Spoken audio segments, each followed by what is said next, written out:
You know, the main point is that policymakers have to deal with a lot of uncertainty and a great deal of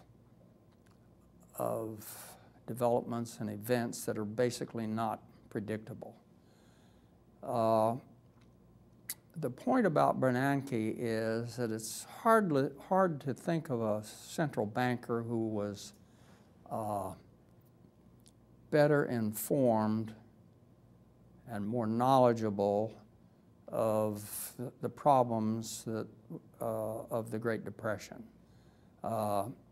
He's written extensively and had good understanding of what was considered to be the failures of the central banks, particularly in the 1930s after the Depression got underway.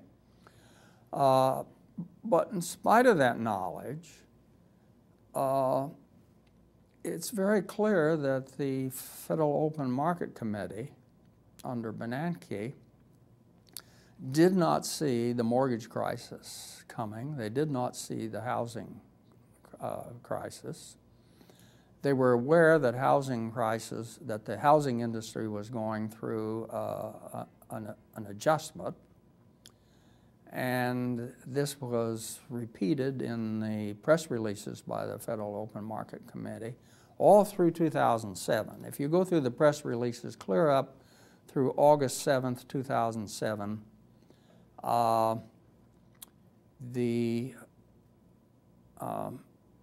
Bernanke and the committee still has some concern about inflation. They're holding the federal funds rate at a relatively high level at that time, and they did not anticipate the almost complete collapse of the mortgage market in early August 2007.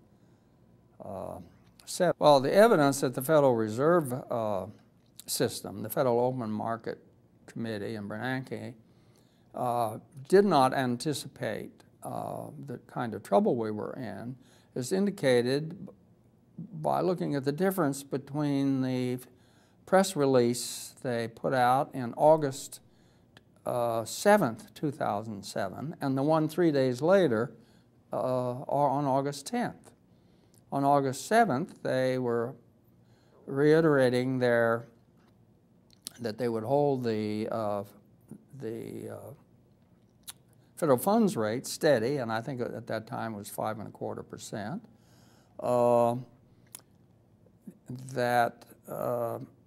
And that they still anticipated the possibility of inflation.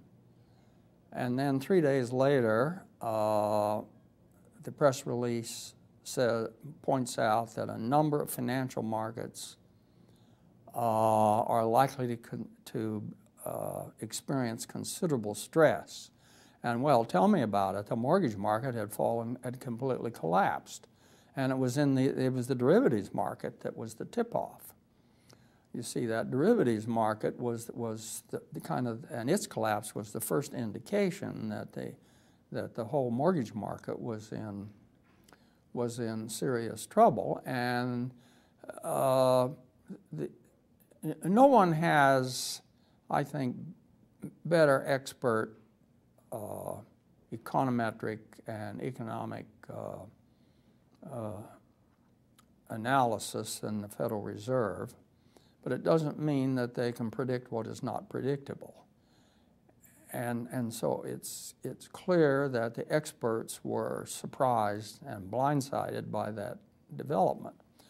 But I think it's to Bernanke's credit that he moved what seemed to be like in a pretty decisive way at that time to dramatically enhance the liquidity of the banking system. The problem is that what was happening, I think, in the mortgage market indicated that what the banks faced was a solvency problem, not just a liquidity problem. Now, sometimes, of course, it's hard to tell the difference. You have a solvency problem, you see, if the fundamental value of your assets are less than the value of your obligations. That's different from a liquidity problem in the sense that you just have a short-term need for funds. And of course, you can have, if you have a short-term need for funds and a lack of liquidity, that can cause distressed sales and create a solvency problem. And I think that's the way that Bernanke saw the situation he was in August 2007. And it's also, I think, pretty much how he saw the developments in the early 30s, in the early part of the Great Depression, that the Federal Reserve System had simply not supplied sufficient liquidity to keep the system from creating an insolvency problem. I don't really agree with this. I think in both cases, they're both in 1930, there's evidence that the banks had a solvency problem because of their of the loans that had been extended on residential and also commercial properties, and those prices had come down, and in fact that had been developing already for 3 or 4 years before, in the late 1920s. Just as it had been developing, the defaults were starting to move up in our economy already by 2005, 6, and 7, started to become then critical in 2007.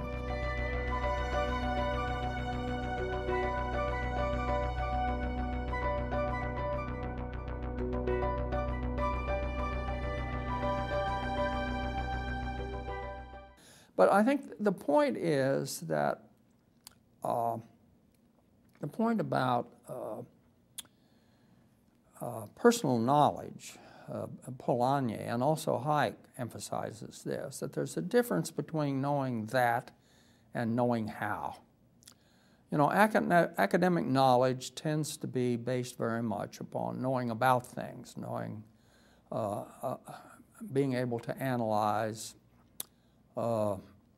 conditions after the fact, but that doesn't necessarily give you good capacity to predict in advance. And in particular, it's just like those of us that do experimental economics, we realize that, and this is true generally in all of experimental sciences, and you find this in Polanyi when he talks about personal knowledge, there's a lot of human capital involved in the experimental sciences. And this is a kind of an operating knowledge. It's a form of can-do knowledge that you learn by being involved in doing lots of experiments. You don't learn about it by reading about it. It's like, you know, it's like learning to play the piano. You don't learn to play the piano by reading about it. You learn by practicing. And the same thing is true through much of the economy. A lot of the knowledge in the economy is this kind of can-do practical knowledge learned by practice.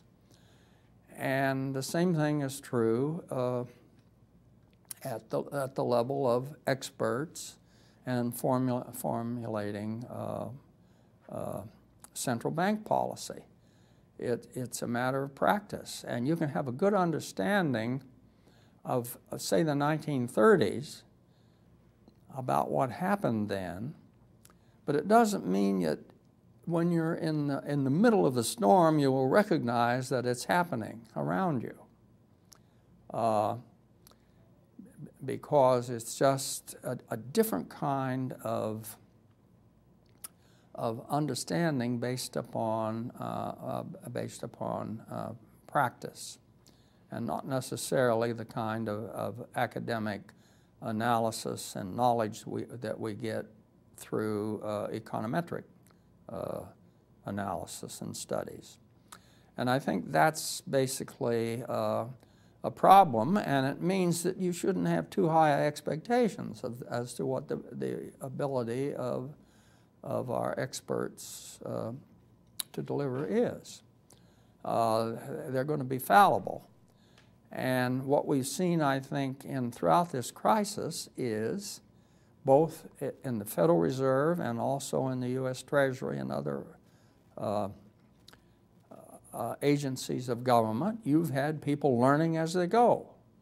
And a lot of the policies are being made up as they go. And that's, I think, an inevitable consequence of the imperfection of our knowledge and the limits of our ability to practically manage complex systems like the U.S. economy.